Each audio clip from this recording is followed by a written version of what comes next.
this Mrs. Sharland is her name, said in the paper, was quoted as saying in the paper this morning, it's about the principle, not the money. Well, of course it's about the money. It's not, there's no principle whatever involved. No, I mean, I think once a marriage is over, it's over. And, you know, why get divorced if you're going to keep being kept by somebody? You might as well stay married to them. But I think her whole point was that it was the principle, because actually legal costs are very, very expensive, and she's in a situation where she can afford to do it, so she's sort of doing it on behalf of women everywhere. Because how altruistic of her. Well, no, but I mean, if you think that case, the decision was made originally on facts that have then transpired to be not true. I mean, it's a legal case. That's a point. Yeah, that is a point. But my feeling is that once it's over, it's over. And if somebody withholds some of their assets, well, I'm sorry, but I think, you know, you have to say what's over is over. You've said there that obviously we're discussing what could be a potential billion-pound company, but does it matter whether or not, as Holly points out there, yes, they fought on behalf of of other women, and yes, there are very high figures involved, but the principle is the same, whether it was £1 billion or 150 quid. I don't think they'd be fighting over 150 quid, Philip, quite honestly. I think these cases are only going to be big money cases, quite honestly, because the lawyers' fees are going to be massive as well.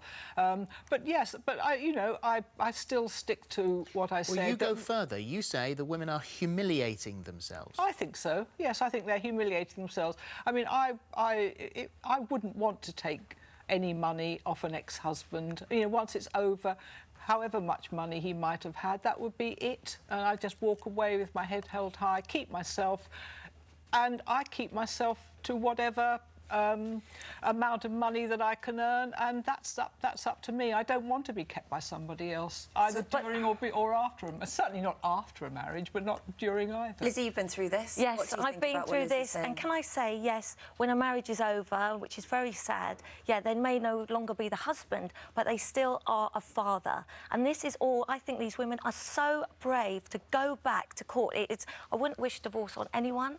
It is the worst in the world, emotionally affects you. It is horrific. Your divorce was about 4 years, wasn't it? It was financially back and forth and back and forth. Yeah, it was, Philip. Tiring. But it's very tiring, it's draining, it's awful for everyone involved. Oh, well, but can I just say, it is about the children, because it's their future, and this is why these women are so brave, because they've gone back into court to fight for their children's future, and it's not about them, it's for their children. And why should the men get away with hiding what they have? That's the same as tax evasion, surely. It's like divorce settlement evasion. You know, this for me is fantastic, and it's about time that the British... Is it just about being greedy, though? Are they just being greedy? No, it's not about being greedy, Philip. It's about what's right, and they're looking for their children, their future. Why should the husbands lie and hide their assets? These are their children. I mean, it is, I feel, it's like a tax Both of you have agreed that it's emotionally draining, and I just wonder... I have agreed it's emotionally draining. My divorce wasn't emotionally draining at all, and the reason it wasn't emotionally draining was because there were no lawyers involved and there were no arguments over money.